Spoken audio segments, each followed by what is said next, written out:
अब तक जो देखा वो सब ट्रेलर। यहाँ से आपकी 5 मिनट की ये स्टोरी है और रियल स्टोरी है। 150 साल बाद ठाकुर जी यहाँ से ब्रिज वापस चले जाएंगे। आप अभी जहाँ पे खड़े हो, ये पहले सीहाड़ गांव था। नाथ द्वारा इनके आने से पड़ा। औरंगजेब का जब हमला हुआ, मथुरा वृंदावन गिरिराज जी वहाँ से ये पलायन करते करते इस गांव में आए। बीच में बहुत सारे गांव पड़े, किसी भी राजा ने इनको शरण नहीं दी क्योंकि सब औरंगजेब के अधीन हो गए थे। आपने बुक और पुस्तकों में पढ़ा है, मेवाड़ कभी किसी का गुलाम नहीं रहा है। यहाँ आते आते इस गांव में रथ का पहिया कीचड़ में फंस गया, ना तो आगे जाए ना पीछे जाए। ये है गंगाबाई जो श्री कृष्ण से रूबरू बात करती थी। पीछे हैं ब्रिजवासी, ये है पंडित दामोदर जी और ये मेवाड़ के राजा राज सिंह। यहाँ से 28 किलोमीटर दूर एकलिंग जी महादेव का मंदिर है। ये महादेव से डायरेक्ट बात करते थे, जैसे गंगाबाई श्री कृष्ण से बात करती थी वैसे ये महादेव से डायरेक्ट बात करते थे। जब इस गांव में रथ का पहिया कीचड़ में फंसा तो गंगाबाई ने श्री कृष्ण से पूछा, प्रभु क्या लीलाएं आपकी, ना तो रथ आगे जा रहा है ना पीछे जा रहा है। तो श्री कृष्ण जी ने पूछा,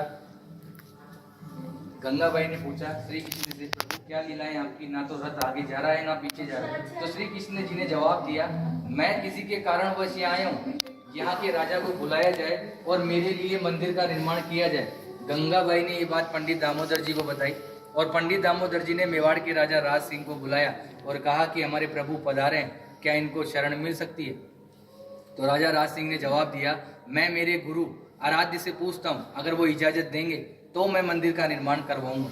ये महादेव के पास गए और बोला, प्रभु आपके मित्र और सखा पधारे हैं, क्या इनको शरण मिल सकती है।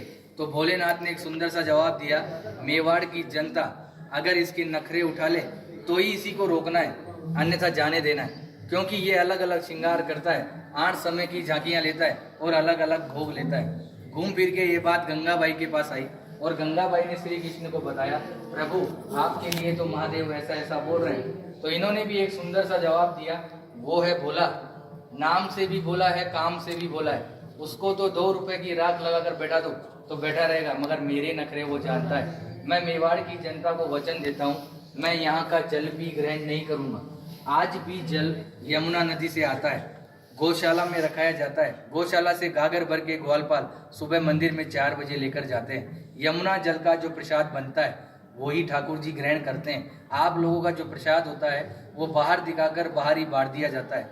कहते हैं किसी के कारणवश है, मीराबाई की कजन सिस्टर अजब कंवर बाई सा इनके साथ पासे खेलती थी।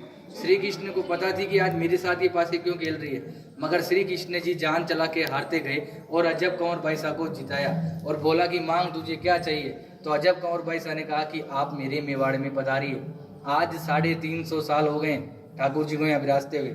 150 साल बाद अपन भी जीवित रहे कि ना रहे, ये वापस जतीपुरा चले जाएंगे। आज भी निज मंदिर में रथ रखा हुआ है, नाथद्वारा के मंदिर में गेट नंबर 2 के पीछे। वो कांच में बिल्कुल पैक है। जब सुबह सुबह पुजारी झाड़ू निकालता है तो आज भी यमुना नदी का मिट्टी लगा हुआ रहता है। रोज मंगला से लेकर शयन तक ठाकुर जी यहाँ विराजते हैं। विराजने के बाद 7 साल का बालक है, माँ की याद आती है, जतीपुरा जाते हैं, माँ से मिलते हैं। माँ से मिलने के बाद निधि वन में रास नीलाए करके मंगला में वापस यहाँ आ जाते हैं। औरंगजेब एक बहाना था, ठाकुर जी को वचन निभाना था। ये जो पूरी लीला रची केवल अजब कंवर बाई सा के कारण।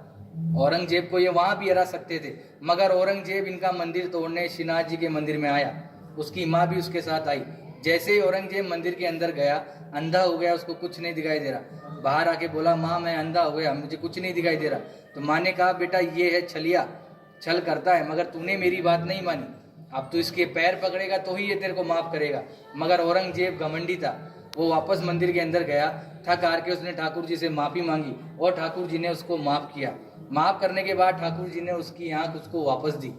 आंख देने के बाद औरंगजेब बहुत खुश हुआ।